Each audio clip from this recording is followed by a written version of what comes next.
Loose discs.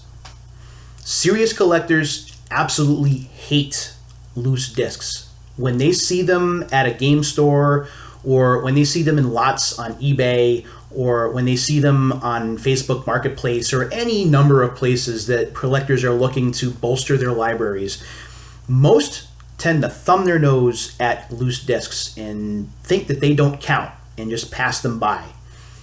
But for me, loose discs are a significant part of my library. Why? Because having the games, to me, is what the important thing is.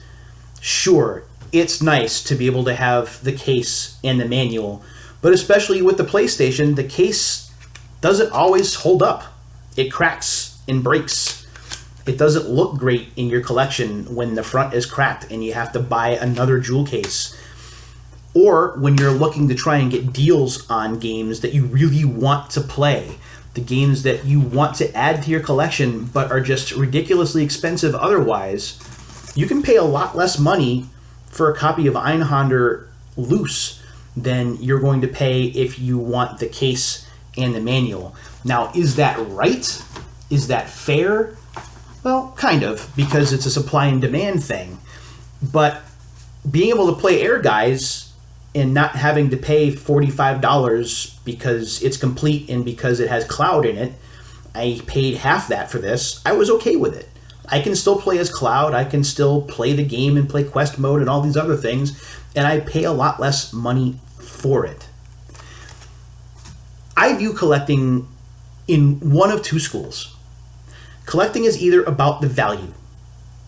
You collect because you want to have everything pristine because it is worth something. It is an investment.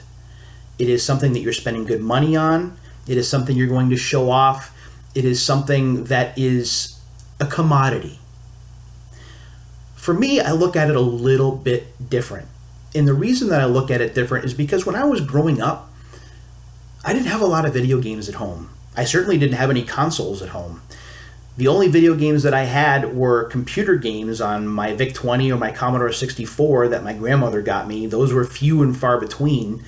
And I would go to friends' houses and see their Nintendo or other consoles, and I would be jealous. I could never afford those things because we were poor. Practically broke, in fact. So when I became an adult, even though I was starting to buy games on my own and started to get into consoles and things like that, games were expensive in the 90s, man. Games were really expensive. So to be able to have libraries of hundreds and even thousands of games was just absolutely unheard of. But as we rolled through the late 1990s and through the 2000s, and yes, even through the 2010s, some game values dropped far enough where you were able to put yourself together a really nice library of games for not a lot of money, especially if you're drawing out your collection over time. My goal when I started collecting games more seriously in 2012 was to have a collection that teenage me would have absolutely freaked out over if he saw it. I guarantee you that if 16-year-old me was to walk into my apartment through some kind of space-time continuum rip and see the library of games that I had, he would freak out. He would absolutely freak out. And a lot of my friends back then would have freaked out if they had seen the kind of collection that I have. And I'm proud of that. It's not perfect. And heck, it's certainly not perfect here in the new apartment where I have so many games that I don't have room to display it all.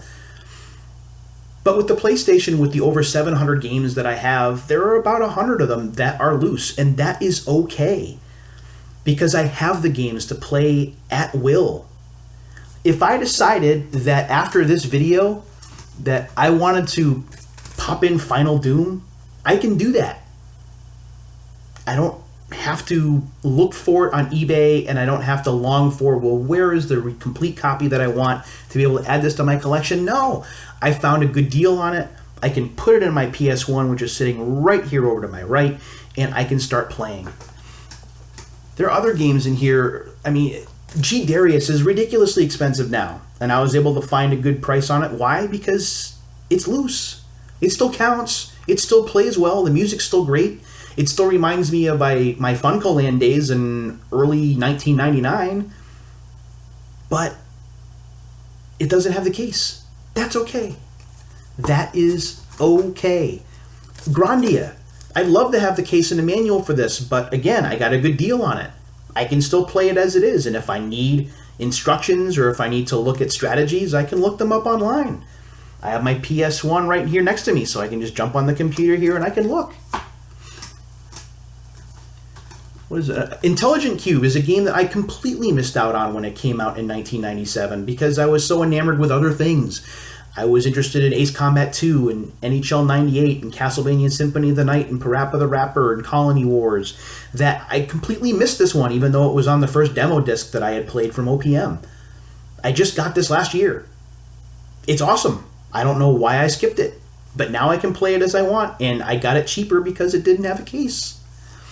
I can go on and on. I can go down the line. Having the game is what matters to me. If you are a collector, you're going to have to probably sort yourself in one of those boxes.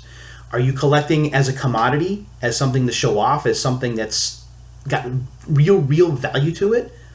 Like extrinsic value to it? Or is it about the intrinsic value? Is it about, wow, I finally own this game, I'm going to play it again, and I'm going to relive those memories of when that game was new? Or for those of you who weren't around then and are getting into PlayStation for the first time, now I can finally play this game without having to break the bank. And that's what's important. And it's not just discs, it's cartridges too. I know some collectors that look at cartridges the same way, although it's a lot fewer, because finding cardboard boxes for cartridges is really difficult and really jacks up the price on those.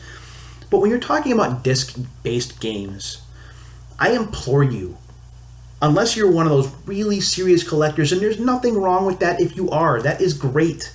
It is your collection. You collect how you want to. But if you're just getting into collecting, consider the fact that it's worth owning the game. The game is what counts. The game is what goes into your platform, goes into your Nintendo or your Sega or your Sony or your Microsoft console.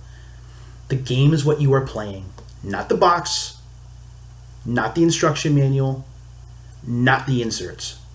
It is the game. It is all about the game. It's all about the memories that come with that game for those of us who were around back then. Legend of Legaia here. Again, I couldn't find this with a case, and that's okay. When I popped this into my PlayStation, I remember getting ready for a wedding for one of my former employees at FuncoLand. And this game was really big at that time, and I remember playing it and being enamored with it. And like every other RPG I've played other than Final Fantasy II, I'd never finished this. I probably need to get around to finishing it. Medieval 2. Medieval 2, I never even played. I totally skipped out on it, and now I have it at least in disc form, so I can try it. I can play it and find out whether it's any good. I really should get around to doing that. Too bad free time isn't a thing. The market was going crazy for Mega Man Legends 2 for a time. I have this on disc. I didn't have to pay as much for it. And now I own it, I can play it when I'm ready. If I ever get free time. Who knows when that's going to happen. I can go down the line, games that I just completely missed out on, or certain games that I really wanted and just couldn't find the way that I wanted. NBA Jam TE, I would love to own the long box of this again. But every long box that I have found is either cracked or broken or just isn't complete. And you know what? I'm okay with just the disc to be able to pop it in and get a game or two in and go, you know what? The difficulty on this is broken, just like I remember. And I would go back to playing it on the Genesis or the Super Nintendo. I can go on and on through this stack. And maybe at some point in another repeat episode, I will go through all of the highlights that I have in this particular bin.